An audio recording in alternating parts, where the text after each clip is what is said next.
Hey everyone, and welcome to another of my quick reviews. This one will be about this new toy I have. R1 model year 2010, sold on the 1st of January 2011. Maybe somebody's New Year's present, maybe. Anyway, I got this from auction in UK. It was a little bit damaged, but not badly, just sliding on the side, so I had to replace this engine cover here. It was damaged. I left the plastics exactly as they were, just sprayed them a little bit. In a few spots, changed the exhaust, and that's pretty much about it. It was rideable after that, but when I went further with improvements, and this is what I want to talk about, just a little bit about this bike and improvements I made. Hope this will be useful for you too. So I put in those sliders with Yamaha option parts or whatever, accessories. These are not strong, this is just to protect you, like from the stand, not like applied correctly and the bike just falling when standing. It's pretty much all we can do.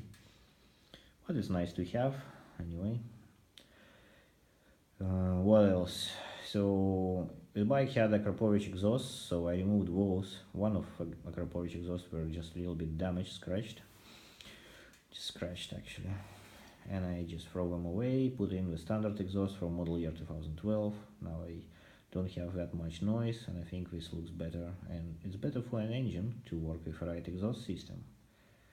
Remember that all the time. When you put in aftermarket exhaust, you need to put something like a power commander or Baza's fuel management module or something like that to adjust your engine fuel mixture to the actual new exhaust conditions.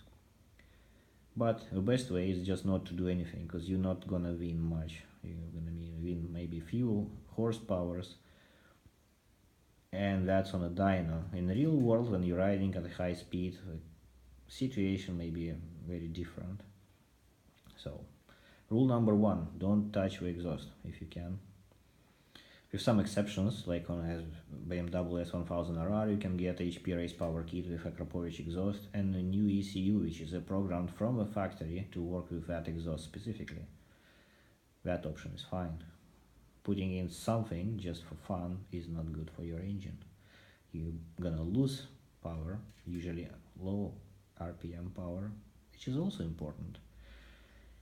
And you may damage your engine because you're gonna run lean and the resonances will be different, and so just don't touch it. That's the best rule. Anyway, moving forward, the braided brake lines, just to get better feel on when braking, front and rear replaced, works very well. Brakes on this bike, I changed the actual brake pads as well, so I put in the front Brembo SC compound, in the rear some Brembo sintered red color. Don't know exactly what's the name of that model of the pads, but with SC brakes, brake pads works very well. Cold, hot, does work well. So no complaints about the brakes, definitely good feel and good power. What else? Yeah, I put in longer wheelbase, increase the wheelbase by putting in chain, which is 2 links longer than stock, 122 links. Stock gearing 17 by 47, but the chain is 525 instead of 530. Chain like that, this is a DID ZVMX, very strong chain. Chain like that goes on S1000RR and holds there for thousands and thousands of miles. Sprockets replaced with AFAM sprockets, again to allow for 525 chain to fit. I think this is a good upgrade, because standard chain 530 on this bike, I don't see any point in that, to be honest.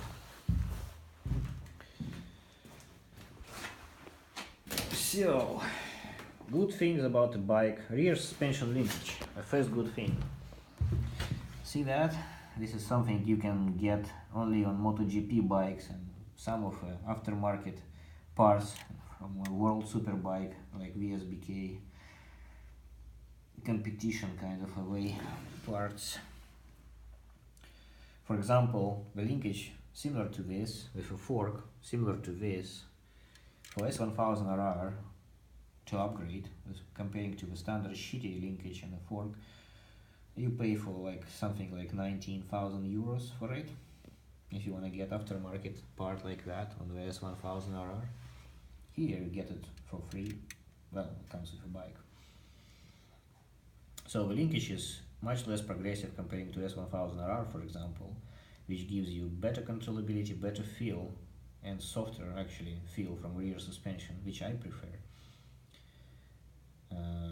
So we can feel the difference just by comparing the spring rate. So in S1000RR, you have 85 Newton by millimeter spring, and this one is 98 Newton by millimeter.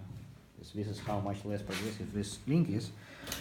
That's why I need a harder spring to keep the rear holding like the engine power and so on and so forth, which is good thing. So that's very good suspension linkage in the rear. Very rare suspension linkage nowadays. So in the front, stock bike has weak springs. So the springs are so weak, they are progressive and very low rate as well. And the standard sag, I think, when I just had it set to factory defaults, was around 50 millimeters in the front. This is just way insufficient. So I swap springs with Ochlin's 10 Newton by millimeter springs, and straight away I could set sag to where I want it to be, no problems whatsoever. So right now on the preload adjuster, this is like 8 turns in, I think, for preload springs on both forks, and my sag is something like 39 millimeters in the front. This is something where I like it to be. It also felt, especially with the standard stock springs and the standard positioning of the forks, static, where cups were showing above the upper triple clamp, at least on this bike, they were. The front felt too low, basically, like you're riding on the front wheel all the time, especially it was not good in the turns, not a good feel. So I pushed the forks down, so my cap now is exactly at the same level as upper triple clamp. This is how I like it to be. So bike is raised by 10 millimeters because of a sag, something like that, and by additional 2 millimeters because of different fork positioning comparing to how it came from factory. And that gave a good balance front and rear to the bike. Now when I ride it, it feels like riding on 2 wheels, not just one front wheel. It feels good in the turns. I changed the oil as well, so this one has now Ochlin's 1309 oil, which is something like 19 CTS, I think, or CST, whatever that index is. Viscosity thing, not the W index. From the W it should be like something just, I don't know, between 5 and 7.5 somewhere, or whatever. But yeah, works fine. This is a standard Ochlin's rod and track fork oil. With heavier springs, works well. Oil level 120 millimeters. So sag in the rear is 30 millimeter. Compression, damping, low speed 14 clicks out. High speed all turns out, like 4 I think turns out. Rebound damping is at 9 clicks out. In the front, sag 39 millimeters. Rebound damping 9 clicks out. Compression damping 19 clicks out. This is again, now it's quite cold. It's about plus 3 degrees outside. Because of that, I cannot even like ride this properly because I'm afraid to, to fall on the cold tires and the cold tarmac. So I have chicken strips in the rear. See those? There we are, chicken strips. And I cannot even use my like racing gear because, well, it's too cold. So I'm riding in the civilian clothes. There's no reason why I don't want to push it too hard. But anyway, it's pushing it hard enough to feel what it's doing. That was my goal. And I think the bike, how it's configured at the moment, is good. So that's why I wanted to share with you these settings, so you could probably try those as well and, you know, look differently at your old R1. Bad things, yeah, the engine is not very strong, obviously, because it's old and it's a cross plane. And after riding S1000RR for 2.5 years, this feels like a moped a little bit, you know, like a little scooter. Well, I'm joking, it's not just like a scooter, but yeah, it's much weaker. With a longer wheelbase like I have right now, I can do full throttle on the second gear, and it just tries to leave to the front at about 9.5, bit somewhere between 9 and 10,000 RPM. But you can just push a little bit on the rear brake at that time, and it just settles down, no problem. But that's a good thing, you know, easy to ride. Full throttle, second gear, no worries. Just little control in the rear brake and no wheelies, great acceleration. No ABS, of course, no traction control for this one. So this bike's got traction control from model year 2012. And it's possible to put it in here as well, but it's quite expensive because of the parts you need. So you need a new ECU and a key for a mobilizer, of course. This is a European bike. And you need to replace the left bottom part of a front fork, to get a place for front wheel speed sensor. Put in the ring near the brake disc in the front to read the front wheel speed, replace the dash, replace the switch on the left side, which controls the traction level. So those are cost inefficient kind of parts, very expensive, new, and hard to find used on eBay, at least for European bikes. That's doable. If I find something like that, I mean an option, some R1 which I could disassemble to put those parts into this one, then I'll get a traction control version, because the rest of the parts are working together very well. But yeah, this is where I'm right now. So yeah, what I noticed actually at my second R1, so I had another R1 model year 2009, about 2.5 years before, something like that, maybe 3 years before. And I didn't like that one at all, because I wanted much stronger engine at that time.